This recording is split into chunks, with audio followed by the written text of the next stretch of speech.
Hey everybody, welcome to my new series, Book Talks! Insert fanfare and applause and crazy effects here. Ah. Sorry about the lack of fanfare and all that crazy fireworks effects. I'm not that good of an editor. Sorry. Anyways, on to the talk. The series is going to be divided into 3 parts. Summary, review, what I'm reading right now. And what I'm reading right now apparently gets a weird hand motion. I'm nuts.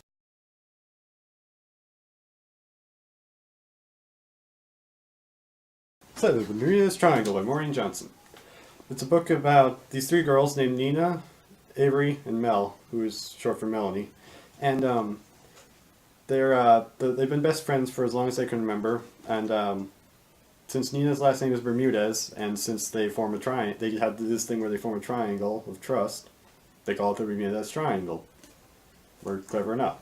Anyway, Nina, they're all seniors in high school, and Nina is going on this program at Stanford University where during the summer, and so she's going to be gone for 3 months. So as a going away party, they take her to this Nina and Mel, or no, they're not Nina and Mel, but rather Mel and Avery take her to this basically the equivalent of Chuck E. Cheese's to give her a send-off party, and it turns out really embarrassing because they're all in this room with a bunch of kids, and it's hilarious. And anyway, Nina leaves for 3 months, and she while she's at Stanford, she meets this guy named Steve, who is his family's a bunch of hippies, and they're all like, yeah. And they go to and he's also really environmentally conscious, and he's nice, and he cleans up after himself, which none of these other students do, especially not Nina's crazy roommate. And so she ends up kind of falling in love with him, and he becomes her boyfriend for the duration of her stay there.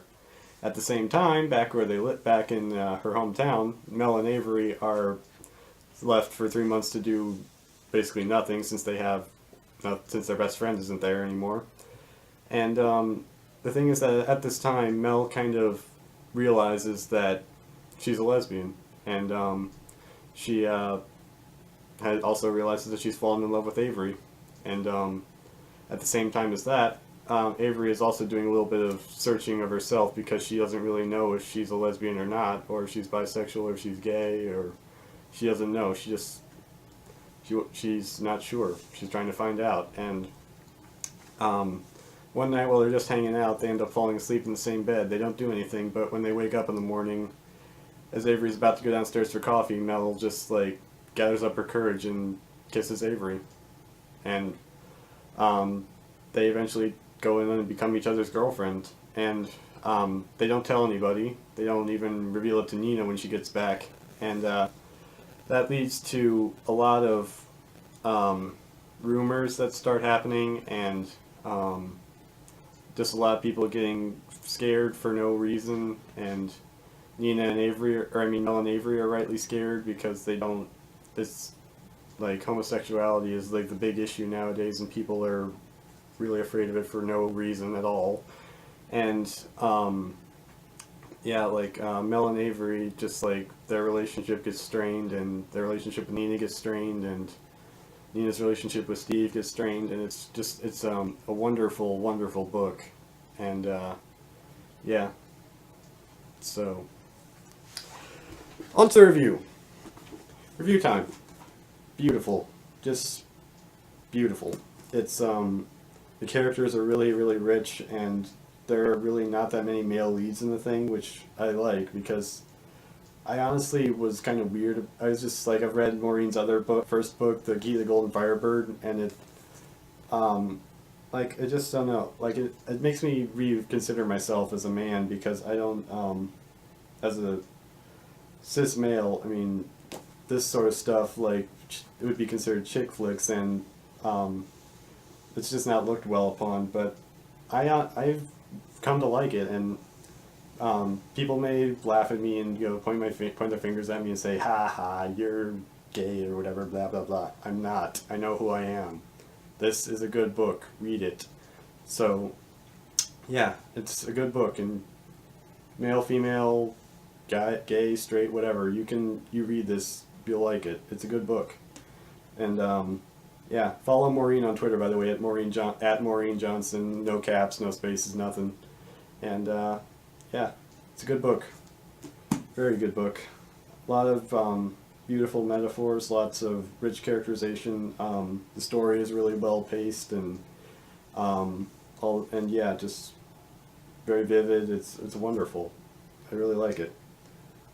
I'm actually going to read the quote on the back that was, "Warm, humorous, and a smoothly readable story, tender even when painful, Kirkus Reviews."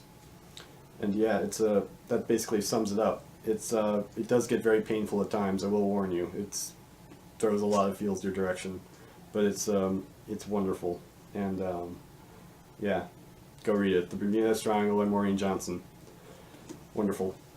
As for what I'm reading right now, item number 4, The Lost Files, Secret Histories. Really good short stories that are backstories to the whole item number 4 series, which I'm also currently in the middle of reading. And you have to read. This is really supplementary literature, but there's 2 stories in this one particularly lead into the Fall of Five, which, if you haven't read that one, is another one you should read. And it's the most recent book of the series, and the whole item number 4 series is brilliant. So go out to your local library or bookstore and buy them and read this. It's a great. This is all of them are great, and this is just like another stepping stone into a huge pool of a huge world of literature. So this is only one piece of it. Go read the whole series.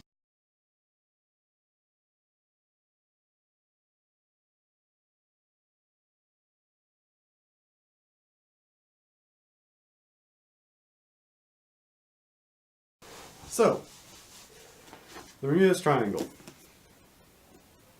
Pick the back up wrong.